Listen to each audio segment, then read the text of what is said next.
Ļoti patika, un man šķiet ļoti visas tās vietas, kur notiek darbība vai kur teksts virz uz priekšu darbību, ir ļoti dinamiskas un iztēles bagātas. Var sakot, man ļoti daudz kas patika no šī viedokļa šajā grāmatā. Šeit ir tie neordinārie risinājumi, respektīvi, kā tas viss beidzas. Mums ir atkal kaut kas citāds, ko mēs nepazīstam. Jo, man liekas, mums pat citādajam jau ir kastītes, mēs saliekam. Citādais ir šeit, un tad ir vēl kaut kas, kas pārsteidz. Tas nobeigums tā kā...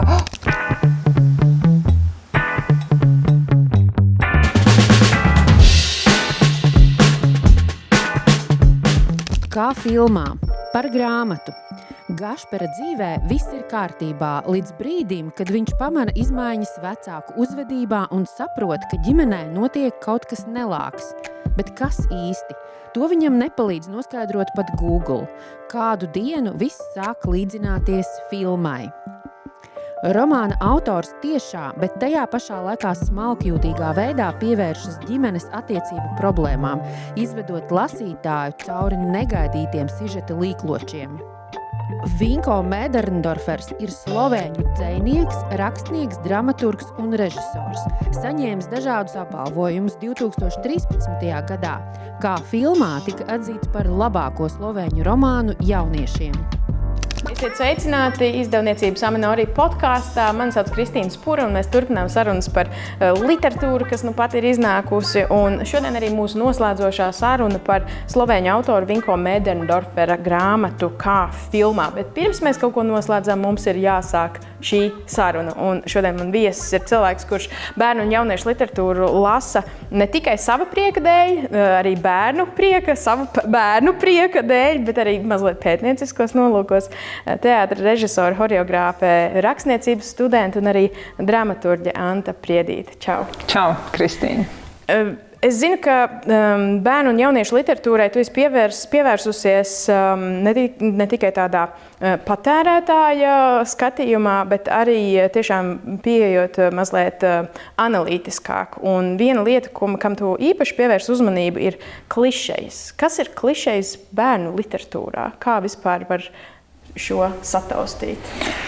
Es domāju, ka klišejas bērnu literatūrā ir tieši tas pats, kas klišejas jebkurā literatūrā. Un klišeja, tā ir kaut kāda tāda valodas vienība, sauksim to tā, kurā ir vārdi, bet tas, kā viņi ir savienojušies un nolietojušies savienojumā, aiz viņiem vienkārši nestāv tā jēga, kuru mēs tā kā gribētu ieraudzīt valodā. Jā. Te uzreiz, tas nebūs varbūt labākais savienojums, bet ja ir jāpārlec uz kā filmā, pastāst par savām sajūtām. Pirmkārt, vai tu ieraudzīji arī šeit klišejas, un vai tu ieraudzīji arī kaut ko, kas ir tieši otrādi, kaut kas pilnīgi svaigs? Es arī negribētu tā viennozīmīgi uzbrukt klišejām, jo klišeja jau viņa pati par sevi eksistē. Un jautājums, ko mēs ar viņu izdarām, tieši tāpat kā ar joku vai ar stereotipu, mēs varam mākslas darbā viņu apspēlēt un atvērt un pagriezt pilnīgi negaidītā rakursā. Un tad tas, ka tā ir klišeja, kura ir pagriezt citādi, ir darbā ieguvums. Tā kā, protams, un es domāju, ka nav gandrīz neviena darba, kas bez tā varētu iztikt. Tavs jautājums bija, kā... Jā, kas ir... Neviens darbs bez tā nevar iztikt. Tātad ir arī klišejas, bet varbūt ir kaut kas tāds, kas tev bija pilnīgs pārsteigums un kaut kāds... Man bija pārsteigums tas, cik es vienlaikus sajūsminājos un sašutu par šo grāmatu. Ļoti labi kontrasts pastāst par šo vairāk. Jo es saprotu, ka autors ir arī dramaturgs un ir diezgan daudz prózas tekstu autoru, kas mēģinājuši rakstīt dramaturģiju, un tas parasti nav īpaši veiksmīgi, un ir diezgan daudz dramaturgu, kas ir mēģinājuši rakstīt prózas tekstu, un šis process virziens parasti ir tā kā veiksmīgāks, jo dramaturģijā ļoti svarīgi ir tieši šis tā kā darbības zīmējums vai tas stāsta mugurkauls, un man ļoti patika, un man šķiet ļoti visas tās vietas, kur notiek darbība vai kur kur teksts virza uz priekšu darbību, ir ļoti dinamiskas un iztēles bagātas. Un var cikot, man ļoti daudz kas patika no šī viedokļa šajā grāmatā. Tur, man liekas, ir jāpieiet ar ļoti lielu atbildību, rakstot šādus darbus. Vai arī vienkārši ir parocīgi turēt par rokai kaut kādus tā izmēra vai tā vecuma cilvēkus, par kādiem tu rakstīji. Jo man šķiet, ka tas ļoti palīdz, ja tu viņus satiec dienā. Tie var nebūt tavēji, ja tie var būt arī svēršies. Ceru, ka tas neizskatās. Tie var būt kaut kādas grupas, lasītāju grupas vai skolēni. Es pilnīgi piekrītu un saprotu, ko tu saki. Un runājām arī ar grāmatas tulkotāju Māru Gredzenu. Un viņa teica, ka tulkojot, viņa arī sazinājās ar, man šeit viņa teica, draugu bērniem un prasīja, kā tad saka šos dažādos vārdus, jo diezgan daudz parādās arī žargonu vārdi, ko jaunieši lieto ikdienā. Un es domāju, tas arī tulkotājiem ir diezgan tāds izaicinājums. Bet tas pat nav tik daudz varbūt par to valodu, jo valoda man šķiet ir ļoti, es nezinu, kāda ir oriģināla valoda, bet latviski viņš lasās ļoti ērti. Bet es domāju vairāk par to, kā varonis domā un kā viņš tā kā reflektē par kaut kādām lietām. Tur tajā brīdī, kur sākās varoņa iekšējie monologi vai pārdomu bloki, man lielākoties bija grūtības. Un tajās vietās, kur autors ārkārtīgi forši un dinamiski stāsta virza darbību, tur es tā kā, paldies, dari tā vēl. Varbūt tur kaut kur kādā brīdī ieslēdzas autora paša iekšējais bērns. Tā arī var būt. Man šķiet, ka viņš, es tā kā negribu neko apgalvot, bet ja man būtu tomēr kaut kas jāapgalvo, tad es teiktu, ka viņš kaut kā ir mēģinājis tajā vienā vecumā sabāzt bišķi vairāk tā problēmu skatījuma, kā tajā vienā vecumā ietilpst. Un tad iespējams, ka ja tu mēģini trāpīt tā kā tam plašākiem spektram, ka tu varbūt pabrauc garām arī kaut kam. Jā. Paturpinām šo tēmu, jo tu pati arī esi veidojusi dažādus mākslas darbus, skatuves darbus un jau arī rakstu darbus, bet gribu pievērsties tieši brīnišķīgai šausmenei mazākajiem bērniem Ancītes un Grietiņa Leļu teātrī. Un tas mans jautājums par tavu radošo procesu, kā tu saproti, kā uzrunāt bērnu auditoriju, turklāt ar tik specifisku žanru, kur ir jādomā, kā mēs runājam par Ancīti. Kas tev šķiet specifisks šai žanram? Es domāju, ka tas var būt izaicinoši pastāstīt bērniem, kāpēc īsti Ancītes un Grietiņa apmaldās mežā, kāpēc viņi... Tāpēc, ka vecāki viņus tur pamet. Jā. Jā, bet vai tev šķiet, ka tas ir par atklātību, ka ar bērniem jārunā atklāti? Man šķiet, ka es vismaz visos savos darbos un es pēdējos gadus esmu taisījusi tikai bērnu vai pusauģu auditoriju izrādes. Jā, es uzskatu, ka primāri ar viņiem ir jārunā godīgi, tāpēc, ka, ja es viņus piemānīšu, viņi iespējams, tā būs viņa pirmā un pēdējā reize teātrī, un man šķiet, ka tā ir milzīga atbildība, un ja viņi man neticēs, tad viņi sapratīs, ka teātris ir mānīšanās, un teātris nav mānīšanās. Un otrkārt es cenšos runāt ar viņu iztēli, jo man šķiet, ka tas ir, diemžēl, viņiem šis instruments darbojas lielākoties labāk nekā pēc tam pieaugušajiem. Lielai daļai, ne visiem, protams, ir arī pieaugušie ar brīnišķīgu iztēli. Un treškārt es cenšos runāt vienmēr ar ģimeni, jo es zinu, ka it sevišķi tā vecuma bērnus, kam ir domāts Ancītes un Grietiņa uz teātri ved pavadošās personas, pieaugušie. Tie ir vai draugi, vai krustvecāki, vai vecāki, vai vecvecāki. Un man šķiet nepieņemami, ka viņi sēž un skatās telefonā vai pulksteni un gaida, kad šis beigsies. Un tādēļ es daru tā, kā dara Holivuda, cenšos darīt tā, kā dara Holivuda, un vismaz trešdaļu no jokiem izrādē veltu pieaugušajiem. Jā, es gāju uz šo izrādi ar savu vīru. Bez bērniem skatījos, kā izrādi bauda citi bērni un vecāki, un priecājos tieši par jokiem pieaugušajiem. Man liekas, tur ļoti labi šis saslēdzās. Un, godīgi sakot, es esmu varbūt jūtīgs skatītājs, un tur tajā vietā, kur parādījās ragana, man bija bail. Kas arī es tiešām izbaudīju šo pieredzi, jo gal galā Leļu teātris ir tik daudzveidīgs, un pat vienā darbā, kas ir domāts varbūt mazākai auditorijai, tur arī var ieraudzīt. Viņš ir domāts iztēlei, un līdz ar to cilvēki, kas nāk un skatās teātri ar iztēli un parakstās uz iztēli, viņiem viņš patīk, man liekas, jebkurā vecumā. Pastāst par saviem novērojumiem bērnu un jauniešu literatūrā vispār Latvijā. Kas ir kaut kas aktuālais, kas tevi iepriecina, ko tu redzi, vai varbūt tieši otrādi satrauc?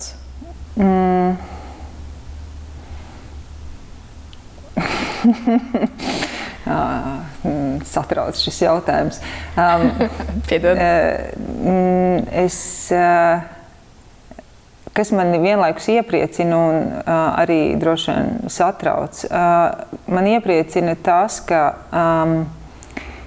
mēs sākam latviešu oriģināla literatūrā beidzot jau tā kā gandrīz pavisam būt brīvi no tā, ka bērnu un jauniešiem domātai literatūrai viņi ir jāpamāca.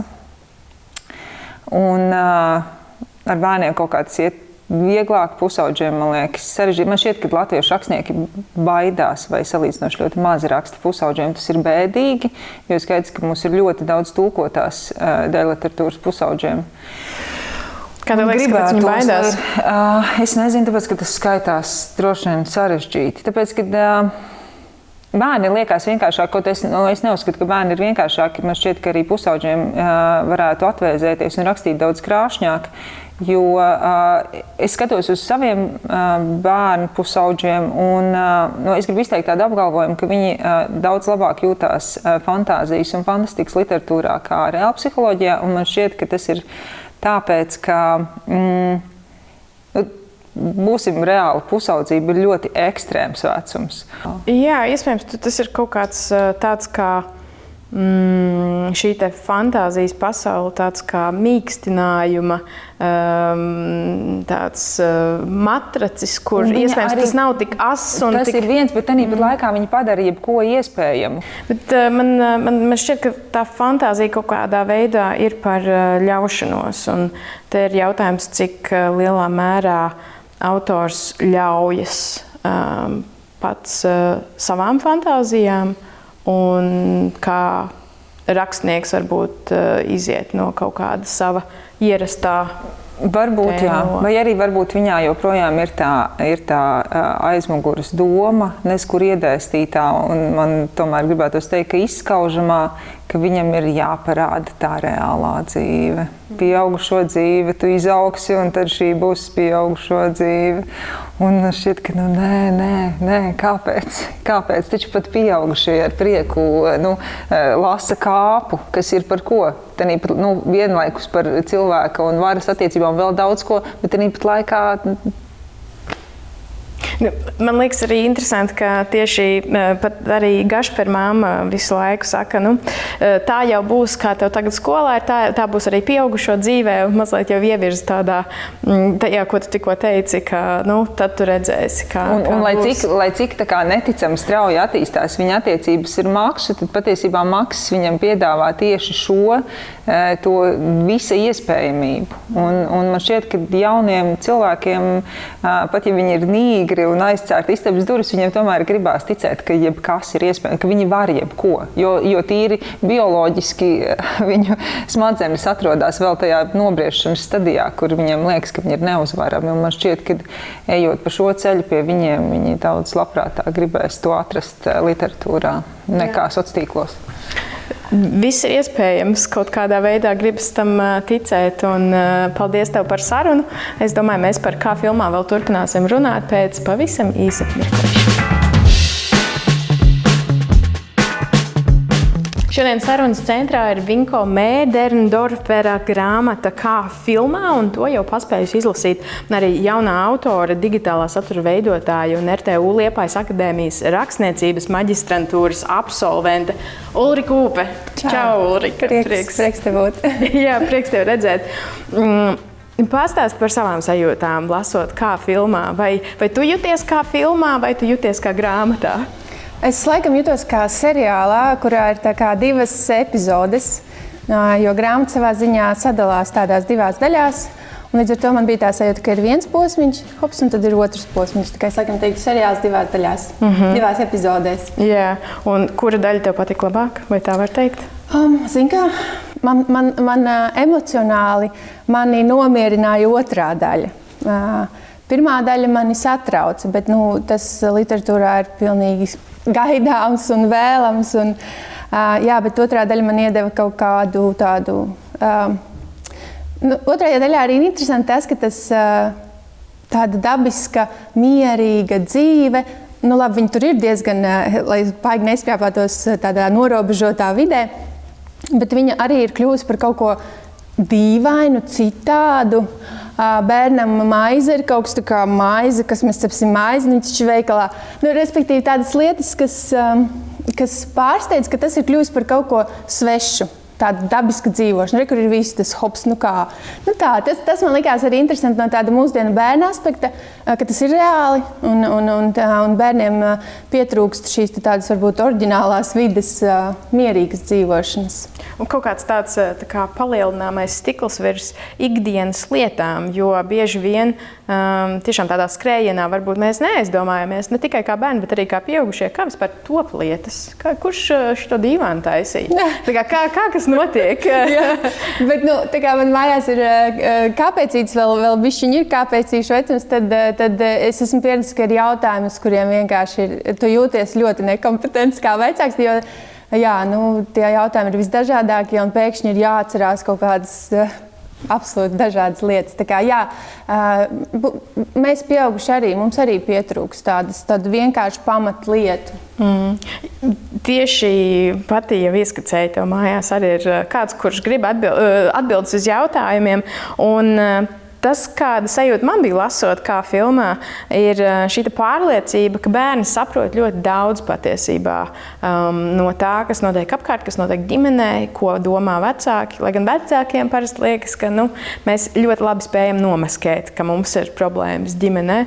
Kā tev šķiet šis konflikts starp to, ka bērns saprot un vecāks nevēlas stāstīt? Ko tas var ietekmēt?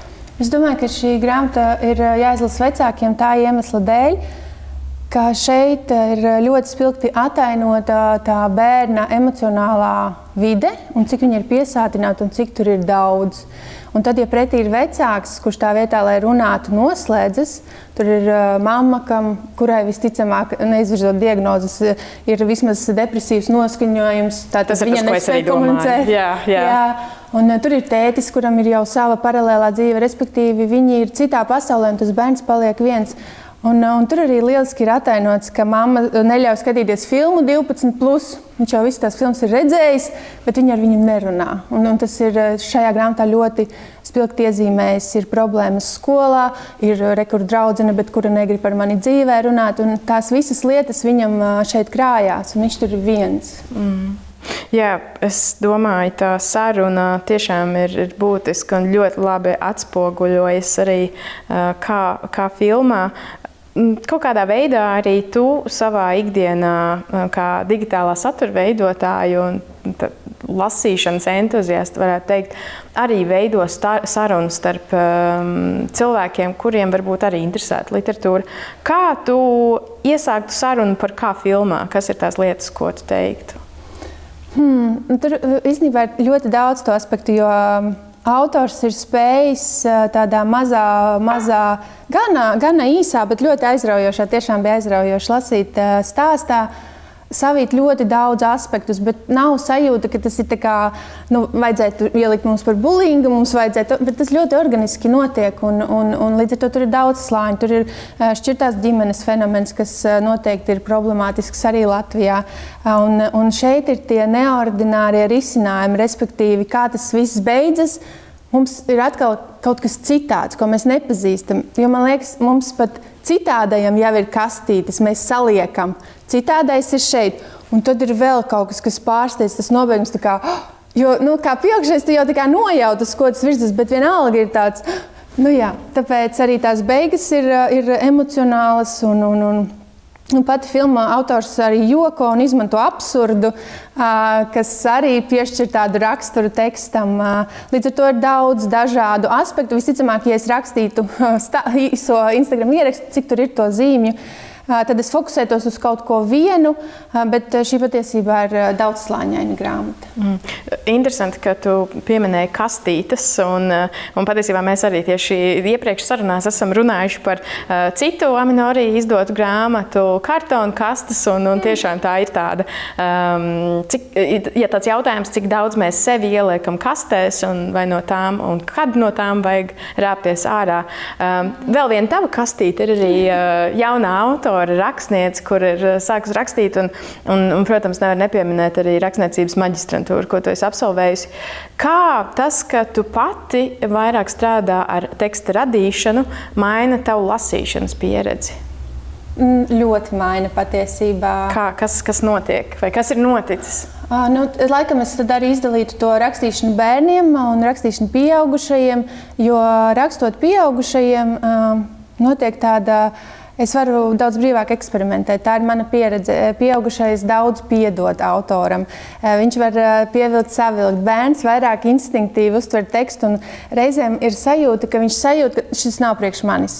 Viņš pat vienkārši nē, es negribu. Man tur ir vai nu bail kaut kas, vai nepatīk kaut kas, un viņš arī nepaskatās, bet viņam ir kaut kāds instinkts, kas nostrādā. Nē, pieaugušais iet tam pāri, un man liekas, tur ir tā atšķirība, un arī, protams, tēmas izvēlē. Ja es varu ar pieaugušo runāt par vienām tēmām, ar bērnu nē, un tas ir ļoti tāds slidens tas ceļš, kur autoram ir jānoiet, jo tev jābūt ļoti godīgam. Bet vai mēs esam godīgi paši pret sevi, tas ir jautājums. Un tu jau kā autors domā, es tagad ņemšu un pateikšu viņam, bet īstenībā tu vari nodarīt pāri. Kā tu pateiksi, ko tu pateiksi, vai tas, ko tu saki, ir viņam jādzird. Līdz ar to ar bērnu auditoriju man ir daudz vairāk bažu, lai tas nekļūtu kaut kāds didaktisks pastāstiņš, kur viss ir ļoti jauki ņem, tā kā labā pasaule, ja? Bet lai tur ir tā īstā pasaule, bet tas pasniegšanas veids ir ļoti tāds, vismaz mani viņš nodarbina daudz vairāk, jo tie gabaliņi, ko esmu sarakstījusi bērniem, ir pie manis. Es viņus, to pieaugušiem es varu atdot tālāk, bērniem nē, pašlaik nē, vismaz pašlaik nē.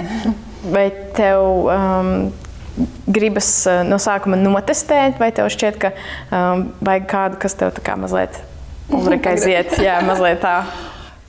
Es testēju uz meitas, ja tā var teikt, meita vai nu es lasu priekšā, vai viņa izlasa, viņa man parasti grib zīmēt ilustrācijas, bet viņa ir liels kritiķis, bet viņa ir liels kritiķis. Un tagad man bija jāraksta dzejolis bērnam Literārajā akadēmijā, un tad es arī viņai lasīju priekšā, viņa tā, bet tur 2. pantiņā tur kaut kas tā kā man ir liels kritiķis, un citreiz es domāju, varbūt neteikt, ka tas ir mans teksts, vai tas kaut ko maina, jo vispār viņa ir ļoti pieņemošs lasītājs, bet mammu viņa vērtē tā kā laikam bišķi stingrāk. Bet tas nav tā, kā vismaz es atceros bērnībā ar savu mammu. Mamma dziedāja, un es teicu, nē, mamma nedziedi, tas nav līdzīgi.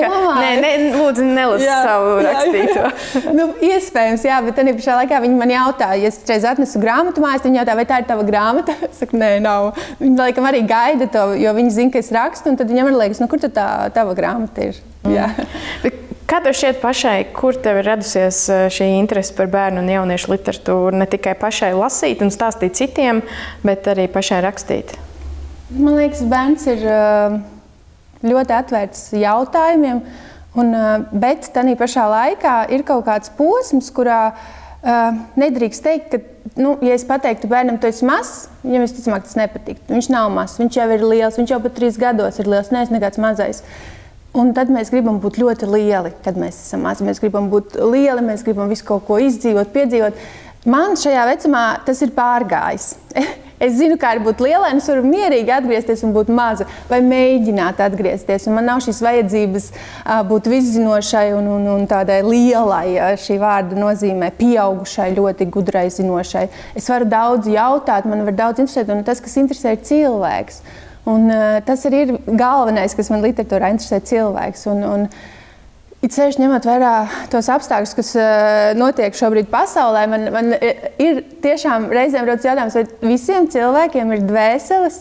Es nezinu, jo tas, kas notiek man liek uzdot šo jautājumu, bet savukārt bērniem viņas visiem ir. Un tad tas ir kaut kas tāds vēl dzīves un īsts un ļoti tāds svētīgs, tāpēc es ar to apējos arī ļoti uzmanīgi. Tā bērnu literatūra ir īpaša, un es arī biežāk stāstu par bērnu literatūru. Man liekas, pieaugušie, kā jau es teicu, dzīvo tajā, es jau visu zinu, es jau pats, nevajag neko ieteikt, bet gan vecāki, gan bērni, viņiem ļoti patīk tie ieteikumi, jo arī dzīvē man jautā, ko tu ieteiktu izlasīt man ar dēlu. Tā kā šie vecāki jautā, un viņiem gribas zināt, līdz ar to tas ir arī kādēļ es vairāk runāju par bērnu grāmatām, ka es jūtu, ka auditorija ir vairāk interesēta nekā pieaugušais, kuram tomēr ir sava gaume. Viņš varbūt pamēģinās kaut ko, bet viņu tas mazāk skar. Es neesmu laikam tik ietekmīga katrā ziņā, varbūt kāds ietekmīgāks spēja arī pieaugušo samotivēt ļoti. Bet man liekas, tā bērnu interese par literatūru ir īsta un arī vecāki vēlās piedāvāt. Kas ir varbūt tie pieturpunkti, kā tu saproti, ko ieteikt? Pie manis atnāk, vai man atraksta tētis, un viņš grib ar meitu kopā lasīt. Kas ir tas, ko tu varbūt viņam uzdod? Kas ir tie jautājumi? Principā es sāku ar to, ko jūs gribat lasīt, kas patīk. Vai patīk enciklopēdijas tipa grāmatas, jo ir bērni, kuriem vairāk ir šie faktiskie, interesantie fakti patīk, kuriem patīk stāsti, pasakas, fantāzijas. Tad, principā, es mēģinu noskaidrot, kas patīk. Ja ir tāds pilnīgi nezinu nekas, tad es mēģinu taustīties un ieteikt šo, varbūt jūs lasīs šo, vai patika, nepatika, tad aptuveni tādā testēšanas režīmā. Un tad citreiz es aizsūtu bildes, kad šīs var paņemt bibliotēkā un sajust. Ir mums, nav mums. Ja nav, tad forši mēs varam atdot atpakaļ. Tas ir arī veids, kā pameklēt, kas mums patīk. Kā tev vispār ir ar tādu vispārīgu satraukumu par bērniem un lasīt prasmi? Jo tas ir temats, kas daudzus nomāc. Kā tu par šo domā? Es laikam esmu tādā privileģētā stāvoklī tajā ziņā, ka man meita ļoti daudz lasa. Līdz ar to es nevaru būt objektīva, manuprāt. Un es esmu tādā ziņā lutināta, ja tas bērns lasa. Bet mans jaunākais dēls, kurš nelasa, viņam savukārt viņš man nemitīgi vaicāja, es gribu iemācīties lasīt, jo jūs sēžat. Mēs visi sēžam, mēs trīs, un mēs lasām. Un viņš skatās bildes, bet viņš arī grib lasīt. Tas ļoti viņu ietekmēs. Pilnīgi viņš katru reizi, bet es arī gribu. Un tur ir kaut kas tik interesants. Un tad viņš pieiet, un tur ir kaut kas rakstīts. Kas rakstīts? Ir šī interese par to tekstu. Un tad es cenšos arī atbildēt viņam, un tad, kad mēs varam mācīties un tā tālāk. Bet jā, par tādu plašāku kontekstu es arī neesmu objektīva tajā ziņā, ka man ļoti patīk grāmatas, un es esmu ļoti tajā vidē, un man ir grūti laikam izkāpt un būt ārpusē un novērtēt, kā tur ir. Es domāju, vairāk to redz skolotāji, un kas strādā ar dažādiem bērniem, tāpēc jā, man šķiet, es neesmu kompetenta. Bet man šķiet, ka tur ir tāda ļoti laba sasaiste starp to, ka, ja tavs dēls ir tik ļoti redzējis bieži šo piemēru, kur jūsu ģimenē lasa, tad varbūt tas atstāja tādu nospiedumu, ka tur kaut kas ir, ja jau viņas tur visu laiku, katru dienu. Kas? Līdz ar to varbūt tas ir, es domāju, tas ir vairāk jautājums par to, ko dara vecāki, ko dara pieaugušie, cik daudz mēs paši lasām un varbūt neatstāt to tādā bērnu lauciņā, kā jaunā paudze jau neko.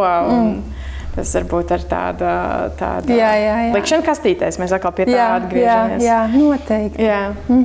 Es domāju, ka mēs noslēgsim ar to, kādēļ vispār ir svarīgi lasīt. Tik vienkārši jautājums. Kāpēc ir svarīgi lasīt? Jā, kāpēc man ir svarīgi lasīt? Es laikam varu piedzīvot, un tas ir tāds banāls apgalvojums, piedzīvot šīs dažādās pieredzes, bet ir reizēm ļoti smaga literatūra. Man bija tāds gadījums, kad es lasīju grāmatu, un tur ir tiešām smaga grāmata. Un tad kāds cilvēks man jautā, tev tas patīk, jo tur ir vardarbība aprakstīta. Tev tas patīk? Un es tā kā apmulsu, man jau nav tam jāpatīk, bet man sāp līdzi, un es to pieredzu, un es esmu kaut kripatiņu tur paskatījusies. Es pat netuvojos tam, ko izdzīvo tas cilvēks, un tomēr es paskatos un es pamanu. Un šie stāsti, kas tiek stāstīti, viņi vienkārši man bagātina kaut kādu to kastīti, kurā ir manas emocijas. Un es viņas paplašinu un es ļauju, lai man sāp, lai es priecājos. Jo sāp jau tāpat jautājums, par ko tev dzīvē sāp. Nu, vai tu gribi, lai tev sāp par to, ka tramvaju nokavēji, vai tu tomēr spēj to pasauli paskatīties plašāk? Tā kā es nezinu, vai es atbildēšu tev jautājumu. Nē, tu ļoti labi atbildēji, jo tas ir stāsts par plašumu. Paldies tev liels, Ulrika, un es gaidīšu nākamos tekstus, un tad no manis tas grūdienis. Ja? Paldies. Jā, es domāju, šai sarunai mēs šovakar taisīsim cieto lapusi, bet mēs noteikti netaisām cietu grāmatas, mēs tās varam vaļā un lasām. Atā!